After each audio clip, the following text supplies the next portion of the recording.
He's in fact probably arguably at a higher body fat percentage. So what is going on with Wes Watson, and why does it look like he's actually shrinking? Wes Watson, somebody that we've made multiple videos on, you probably already know about him in a not so good light. John Bravo does an amazing job at decompartmentalizing and eviscerating this man's career because it honestly deserves to be. He is a degenerate that basically steals money from people. Let's just call it like it is. These online coaches that show you how to make millions of dollars all just seem to be scummy to some degree, and it's just unfortunate that so many poor souls fall for this scam because they're in need. Anyways, something has happened really interesting with Wes Watson that I really didn't want to talk about him anymore because giving this guy the light of day just seems kind of erroneous to me, but it is very interesting and possibly a moment that we could use to enlighten you about more of what's going on with him. So recently, Wes Watson posted this video of him getting out of his Rolls Royce there, and something really interesting has happened. He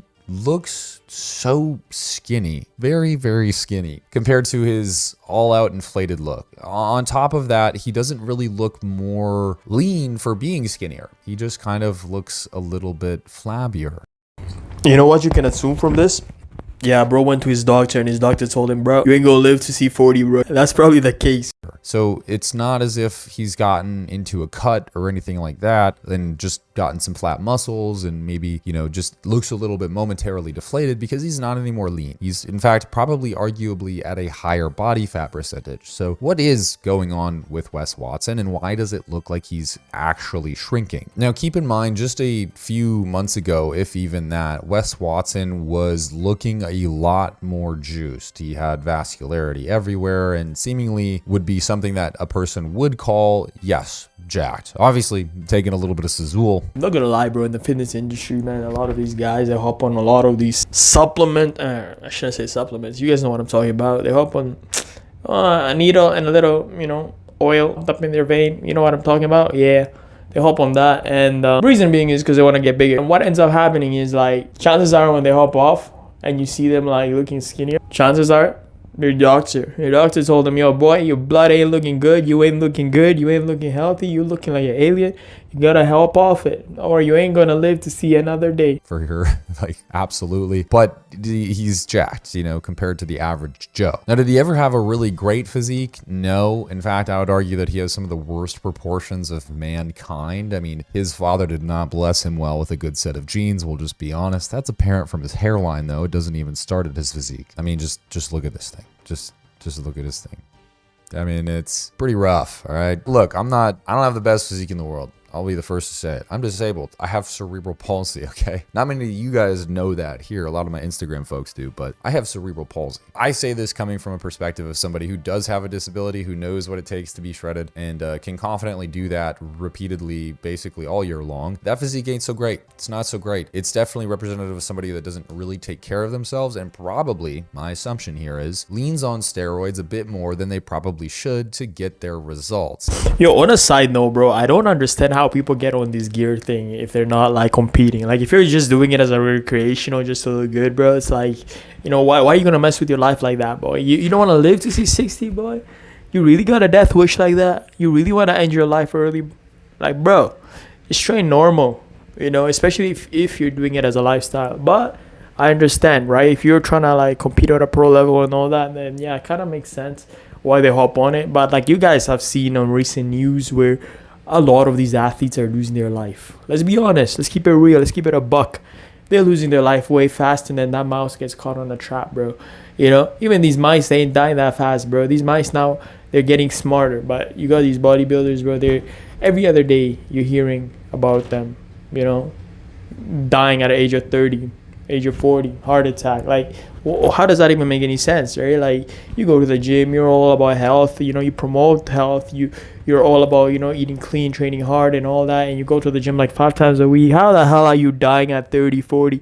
You know what I'm saying? It's just ridiculous. And of course, a lot of it has to do with what they're pumping in their bloodstream, right? So, because as I've said many times before in other videos, the steroid use and abuse that we're seeing, it does one thing in specific that works really well for a lot of people, and that is mainly insanely increasing a margin of error. So when you're natural, you may have a 10% margin of error where you can make a mistake. You can sleep less by an hour maybe, right? Or you can eat some wrong things, but not all the wrong things. You have to still really be on top of yourself. And if you do get outside of that 10% margin of error, you start to significantly reduce your results and even start to go in reverse in some cases. But on steroids, what you do is you expand that margin of error massively. So now what you can do is miss an entire night of sleep and still progress the next day. Eat like garbage and still look at least halfway decent to most people. You can do a lot of things that would not necessarily be viable from a natural standpoint. Hey yo, and you know what's so funny? Like, especially these influencers, they be like, yeah, if you ask them like, yo, what are you taking? How are you looking this big and all that? They're not gonna tell you the truth. You think they will give it away, their little secret? No, man, they hide that shit in the closet. They tell you, bro, you know, it's just the protein powder, bro, that whey protein powder, you know. And of course, if you're a newbie starting out, you're gonna believe that, right? You go in the supplement store and you ransack the whole store, fill your whole little cart full of protein powders. Meanwhile, it's not what they're taking. You know, I think it's been recently where they're actually being honest about it. Like, a lot of them are opening up about it, and I think they're trying to normalize it. But back in the days, even when I was starting, bro, it was so hard to find out the truth, especially like the guys you look up to, right? Like, nobody tells you shit. They just tell you, yeah, man, I'm just taking, you know, protein and pre-workout. Yeah, that's what it is. And the chicken too. Yeah, the chicken from Walmart. Yeah, that's it. Nothing else. And I train hard. That's it. You know what I'm saying? They were always lying out of their ass. And when this happens, you see it. You see it clear as day in people because you're like, you know, he looks fit, but his skin's red. He's got a beer belly, and I can't tell why, but his veins are blistering out of his skin, even though he's not lean. I'm confused. It's a very common thing you see, especially when this happens. You see it. You see it clear as day. I just got called because you're like, you know, he looks fit, but his skin's red. To my ego, that was pretty harmful. But anyways, you get the point. What happened? Why did he go from, you know, mildly inflated and jacked to pretty, honestly, unimpressive? Like, this video is just damning. It's because of what happened being, he probably had to slow down on the gear. Not only that, but it seems that in a lot of his videos, per what John Bravo has been saying, the last video we alluded to it, and Angie also alluded to it. Well, now in this clip again that nobody's supposed to hear, she confirms it. Like, I can't live here anymore. You're doing drugs. You're f***ing with me all day, every day. I don't want Loon to pick up your baggies of cocaine. You flip out like as his nose is bleeding, and then I'll go in his. The baby likes to go in his room to watch TV, and then I'll go in there just to sit there and watch her because I don't to save up money or hustle him for what. Not even hustle him, dude. Just fucking doing whatever I can just to have him give me money. It's sick. I can't stand him. He's a real piece of shit. God damn, you know it's serious. You know it's real when you got your little baby mama here exposing you, man. Like, man, damn. This usually used to be the case where you got these people who used to be lying, right, about what they're taking, you know, and I get it, right? A lot of them were lying about their gear abuse because they wanted to sell, you know, fitness programs and they wanted to protect their image and get those endorsements and all that. But like, a lot of them ended up getting exposed, you know what I'm saying? And I mean, like, honestly, if you're like in the spotlight, it's always best to just, you know, be honest about what you're doing, because chances are there's only so long you can lie about your bullshit before it gets exposed. So imagine like you're dating somebody, they're out here airing all your dirty laundry to the public. So and you be lying to the public, especially if you're like a big name person, bro. You know, you're gonna get exposed. The truth is gonna come out. It's usually best to just be honest about what you're doing, but like instead of like lying about it, because like, yo, you end up looking like a fool, bro. You know, using these recreational drugs a little bit more commonly. You could see it on his Instagram. I mean, he posts things and then deletes it like every other day. I mean, it's bad. He's probably gone down a different path, right? And usually when people start to do a little bit of the cocaine, they also stop eating as much. Their metabolic rate does increase and they tend to lose a lot of weight, but simultaneously, if you stop introducing quite a few androgens to the system simultaneously, you are going to become wildly catabolic. Now, there's something interesting when this happens that most people miss, and that is that you can lose weight and also become fatter. And this is a huge problem with the weight loss epidemic that's especially been enacted or caused by GLP-1 agonists. So let me give you an example here. You have one guy who is losing weight rapidly, but he's eating his protein on a day-to-day basis. Let's just say at least a gram per pound of body weight. In an aggressive cut, you could very realistically and clinically justify, 1.2 grams of protein per pound of body weight. And he's also doing weight training consistently. He's showing up to the gym 5-6 times a week and doing his necessary weight training.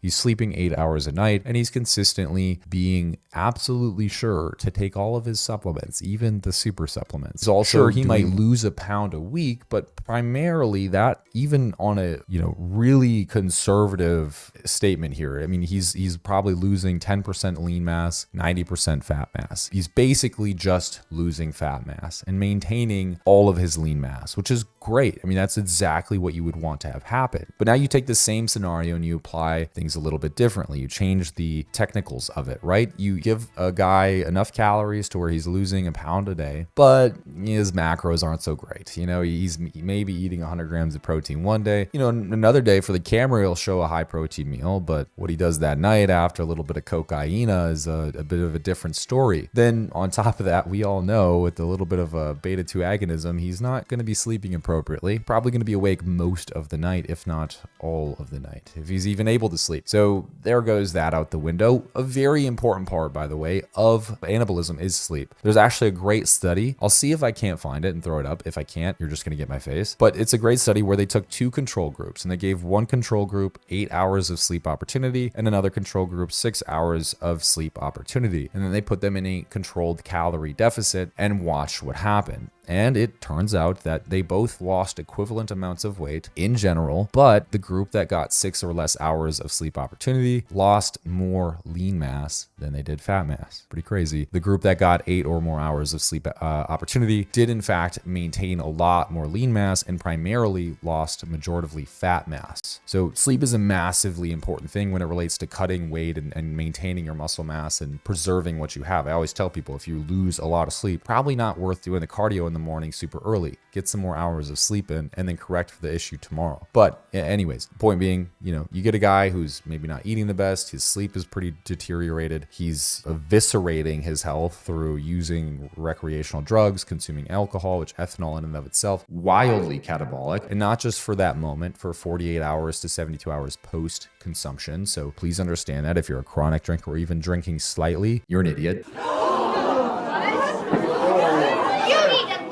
I'm just going to say that it's the most harmful drug acutely and in long term that we can consume, and it's oddly legal. So just keep that in mind. Secondly, thirdly, fourthly, now I think you have a guy who is also probably not training as much as he should. I haven't been seeing many videos of him in the gym. Probably not training as much as he should. Why? Well, because when you start taking the cocaine and other things and start hanging out with people who don't necessarily train for a living, you get put into a bad situation where you don't end up in the gym. Surprise. Oh my God. You don't end up in the gym as often. So yeah, maybe he's in the gym, twice a week to get some content and bounce, but he's not in the gym every day. He's not in the gym 6 times a week. He's not in the gym 5 times a week. Do you think he's doing cardio? Probably fucking not. The only cardio he's getting is through cocaine, and that's it. So the tortas he's carrying around and all this shit that he's hiring from these escort websites aren't enough to necessarily build his muscle and retain lean mass. There's not enough shearing force and mechanical tension to apply an adaptive response in the human body. And as a result, you begin to lose lean mass. And so in that case, in this situation that's compared to the optimal situation, you have a guy who's definitely losing the equivalent amount of weight, but he may be losing 70% lean mass and only a mere 30% fat mass. And so as he loses weight, he's actually getting fatter. He might be getting skinnier,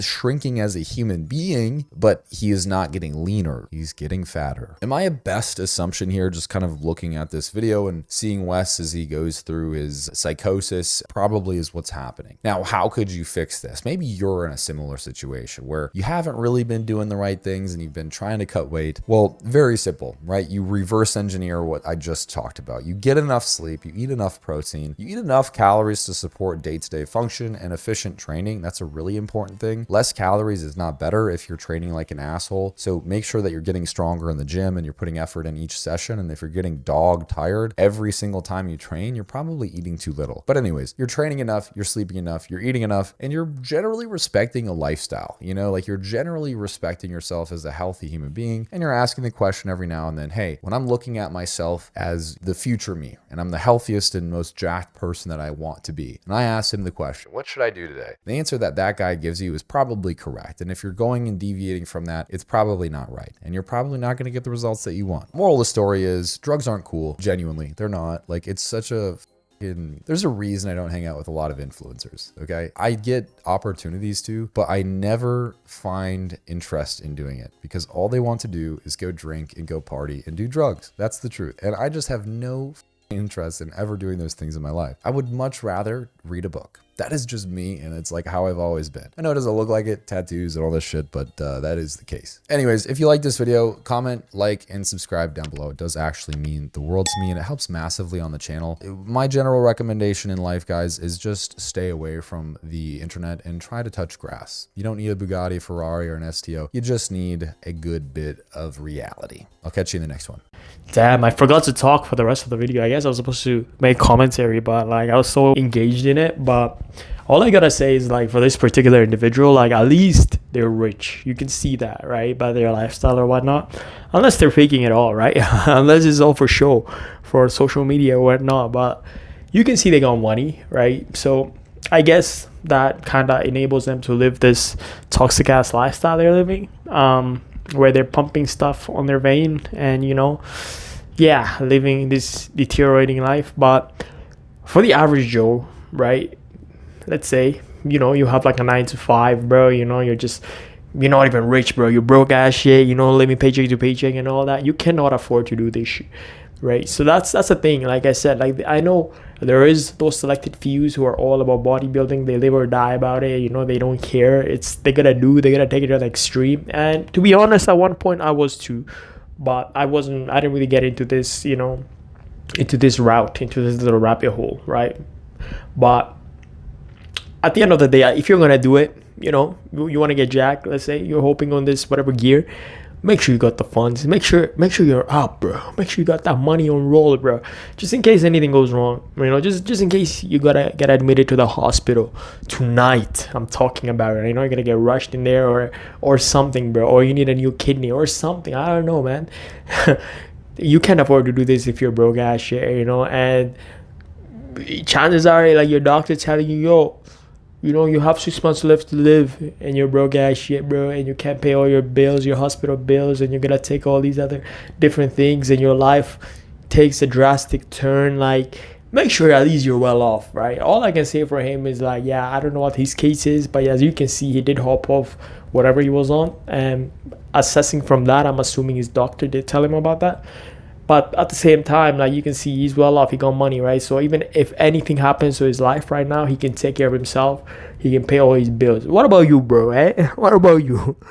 With your broke ass, how are you gonna afford this? How are you gonna afford to live? How are you gonna afford to keep going forward if, like, you have to take time off work due to health concern, and, you know, you were on this type of shit, you were taking a lot of these compounds like how he was. What are you gonna do next? How stressed are you gonna be? You know what I'm saying, right? So that's one thing to keep in mind, right? Like, at the end of the day, anybody can bash him, anybody can talk shit. I don't really support the guy, I don't condone his lifestyle or whatnot, but one thing he got in his back pocket here is money, bro. That's it. All right, he's rich, he can do whatever he want, right? He's living his life in his own terms, whatever. And if anything happens to him, he can probably pay it, right? He can probably cover it. He ain't gonna be stressed. What about your ass? Not only are you gonna be stressed about what your doctor told you about all your health issues and concern, but you're also gonna be stressed about money too. And on top of that, that ain't gonna be adding to your life, bro. Let me tell you that, bro. That life, I mean, that stress for health issues, where do you think you're ending up? You're ending up down the graveyard at a faster pace than them horses on a racetrack. I'm telling you, man. But anyways, that's all I gotta say. Comment down below. Let me know what y'all think about it. Yeah, do you guys condone that lifestyle, or what do you guys even think about bodybuilders to begin with? Are you a bodybuilder? Are you training? Are you natural, or are you pumping shit, or are you doing it safe, or what are you doing? How are you training? What are you training for? Are you in his shoes or what? No. What's your opinion overall? Anyways, yeah. Like, subscribe, comment. I'm gonna talk to you in the next video. Peace.